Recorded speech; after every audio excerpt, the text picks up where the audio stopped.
Di sini saya akan menjelaskan latar belakang tentang upaya penegakan kedaulatan di ruang udara perbatasan, kajian atas insiden pelanggaran Indonesia dengan Malaysia. Nah, seperti yang kita ketahui bahwasannya negara Indonesia merupakan negara kepulauan terbesar di dunia, sehingga Indonesia memiliki batas ruang udara yang luas dan juga strategis.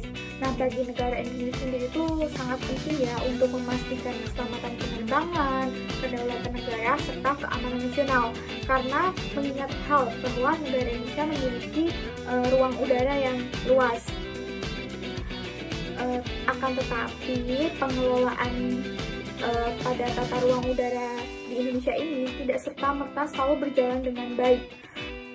Seperti contoh negara Indonesia dengan Malaysia. Kita tahu kan bahwa negara Indonesia dengan Malaysia ini memiliki perbatasan secara langsung. Nah, karena Indonesia dengan Malaysia ini memiliki batas secara langsung, itu dapat menimbulkan overlap atau tumpang tindih antar dua negara tersebut. Nah, sehingga untuk menghindari hal tersebut, Indonesia dengan Malaysia ini diperlukan atau perlu membuat perjanjian mengenai pengelolaan tata ruang udara. Nah, pengelolaan tata ruang udara dari negara Indonesia dengan Malaysia ini pun sudah terjadi dari zaman kolonial atau zaman dahulu, di mana faktor-faktor yang melatar belakangi adanya perjanjian bilateral dua negara Indonesia dengan Malaysia itu, yang pertama karena adanya faktor geopolitik, yang kedua faktor ekonomi dari kedua negara, dan juga yang ketiga faktor kepentingan dari masing-masing negara. Dan yang keempat adalah untuk menghindari adanya overlap atau tumpang tindih. Akan tetapi dari zaman kolonial tersebut tuh perjanjian pengelolaan tata ruang udara Indonesia dengan Malaysia itu sudah mengalami beberapa perubahan nih, karena yang pertama faktor utama itu adalah faktor ekonomi. Kemudian karena itu kayak perjanjian yang belum dilegalisasikan oleh kedua negara, sehingga menimbulkan banyak masalah. Sehingga pada tahun 1983, Indonesia dengan Malaysia membuat perjanjian terkait dengan pengelolaan tata ruang udara, di mana pada tahun itu negara Indonesia dan juga negara Malaysia sama-sama setuju dan juga menandatangani perjanjian tersebut. Di mana perjanjian itu tuh mengatur tentang tanggung jawab, koordinasi penerbangan sipil serta militer di wilayah udara perbatasan. Hal itu dilakukan untuk menjamin tentang keselamatan penerbangan, meningkatkan efisiensi lalu lintas udara, serta memastikan kedaulatan masing-masing negara. Namun, walaupun demikian, sudah dibentuk perjanjian sedemikian rupa, sudah ditandatangani oleh kedua negara tersebut, masih sering terjadi adanya pelanggaran nih dari masing-masing negara.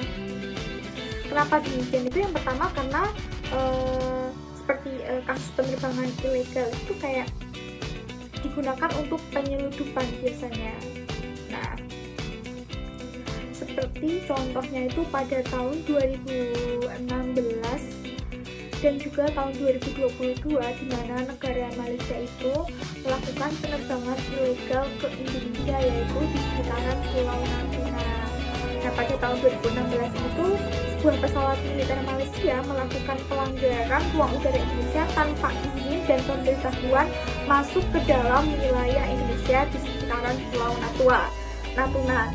Sedangkan pada tahun 2022 sendiri itu terjadi kasus pelanggaran ruang udara Indonesia yang dilakukan oleh Malaysia, di mana terdapat sebuah pesawat militer Malaysia yang diketahui melintasi wilayah udara Indonesia tanpa izin di sekitar Pulau Natuna. Sehingga tuh kayak karena sudah ada perjanjian yang harusnya ditaatikan oleh kedua negara tersebut, sehingga negara Indonesia itu mengajukan protes keras terhadap negara Malaysia karena udah 2 kali kan dia melakukan pelanggaran tersebut. Dan itu kan juga melanggar perjanjian, di mana seharusnya pesawat-pesawat luar atau pesawat militer yang ingin memasuki wilayah Indonesia itu harus mempunyai izin terdahulu atau harus menyertakan pemberitahuan kepada negara Indonesia. Karena kan yang kita takutkan ya, kalau misal ada pesawat asing masuk ke negara kita tanpa pemberitahuan ataupun apa, ditakutkan tiba-tiba pesawat itu akan melakukan penyerangan.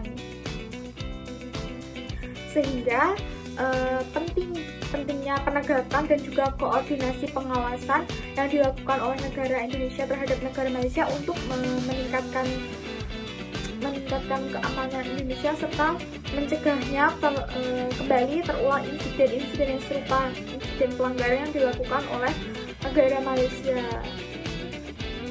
Perjanjian bilateral antara Indonesia dan Malaysia terkait penggunaan ruang udara memiliki keterkaitan erat dengan Undang-Undang Nomor 1 Tahun 2009 tentang penerbangan dan peraturan pemerintah yang mengatur pelaksanaan teknis undang-undang tersebut. Melalui undang-undang ini menegaskan bahwa kedaulatan Indonesia atas wilayah udara nasionalnya mewajibkan setiap pesawat asing yang memasuki wilayah udara Indonesia untuk memperoleh izin terlebih dahulu.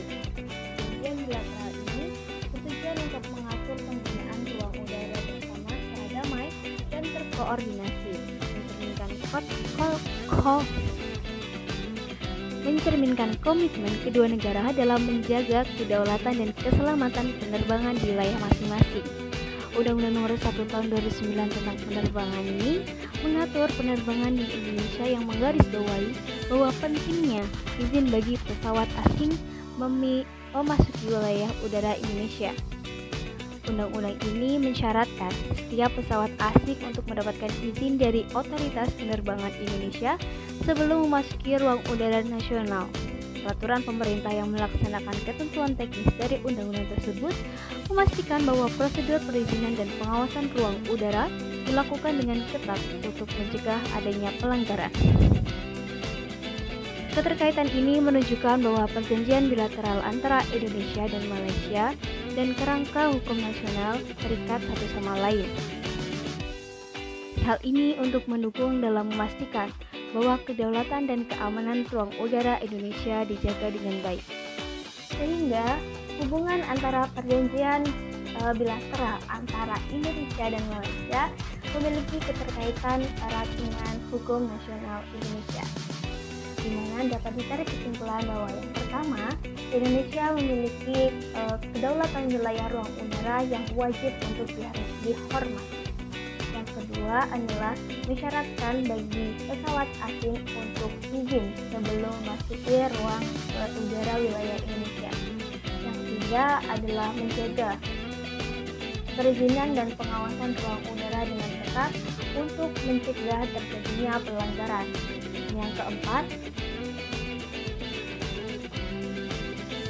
menyediakan prosedur yang detail untuk perizinan dan pengawasan ruang udara. Dan yang kelima, keseluruhan peraturan yang terkait dengan ruang udara dicantumkan dalam Undang-Undang Nomor 1 Tahun 2009 tentang penerbangan, yang dimana pada pokoknya adalah untuk menjaga kedaulatan dan keamanan ruang udara di Indonesia.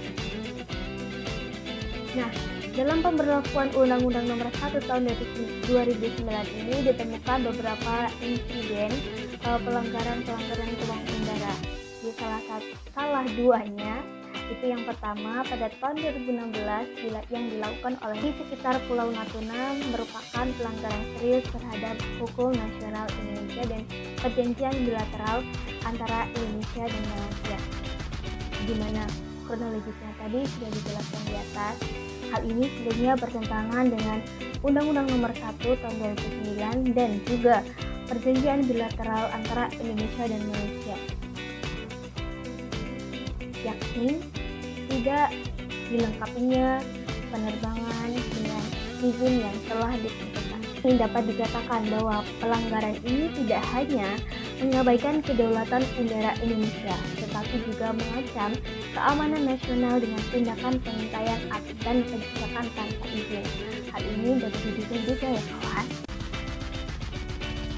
Sehingga dapat ditarik kesimpulan bahwa bentuk pelanggaran dari kedua insiden kasus tersebut, yakni pada tahun 2016 bahwa pesawat asing militer entah apapun kegiatannya telah memasuki wilayah udara Indonesia tanpa dilengkapi dengan perizinan yang telah ditentukan Indonesia, sehingga dapat dicurigai bahwa terdapat tindakan-tindakan pengintaian dan atau kecurigaan yang dapat mengganggu kedaulatan wilayah Indonesia.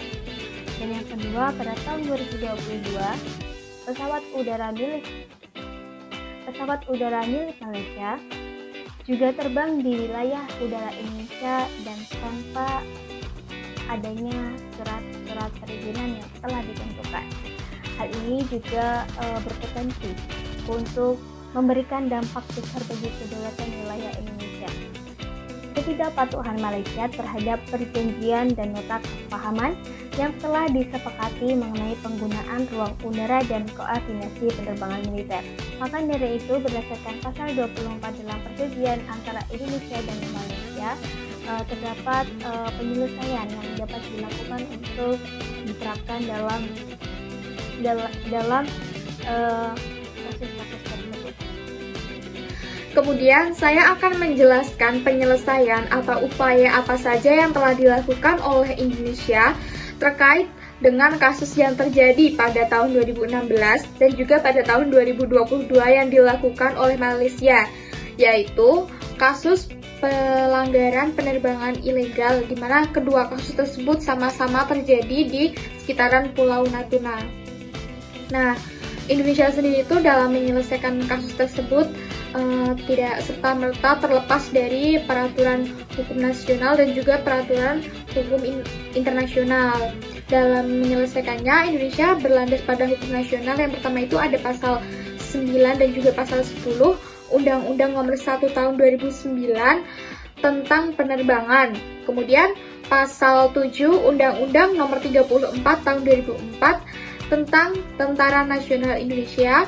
Kemudian untuk peraturan internasional sendiri, Indonesia berlandas pada pasal 1 dan juga pasal 3 Konvensi Chicago 1944. Nah, upaya-upaya yang dilakukan oleh Indonesia itu, yang pertama itu ada protes diplomatik pemerintah Indonesia kepada negara Malaysia yang dilakukan melalui Kementerian Luar Negeri yang mengirimkan nota protes resmi kepada pemerintah Malaysia, di mana dalam nota tersebut tuh Indonesia menyatakan ketidakpuasannya dan meminta penjelasan serta klarifikasi dari pihak Malaysia. Sebagaimana yang telah kita ketahui bahwa sebelumnya kan sudah dibentuk perjanjian dan juga peraturan mengenai batas-batas antara negara Indonesia dan juga negara Malaysia. Nah, Indonesia tuh kayak nggak terima. Kenapa sih walaupun udah ada perjanjian tersebut tuh Malaysia malah melanggar, bahkan sampai melanggarnya itu 2 kali. Sehingga Indonesia yang pertama itu mengajukan protes diplomatik. Yang kedua adalah koordinasi dengan kementerian atau lembaga terkait.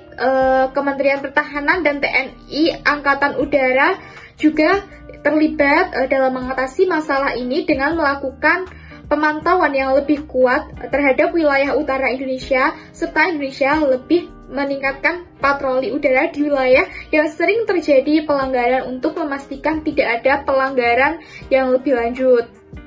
Kemudian yang ketiga, pertemuan bilateral. Kedua negara mengadakan pertemuan bilateral untuk membahas isu tersebut secara langsung. Dalam pertemuan tersebut, Indonesia dan Malaysia berusaha mencari solusi bersama untuk mencegah pelanggaran yang terjadi di masa depan atau untuk menghindari pelanggaran-pelanggaran yang mungkin akan dilakukan oleh masing-masing negara.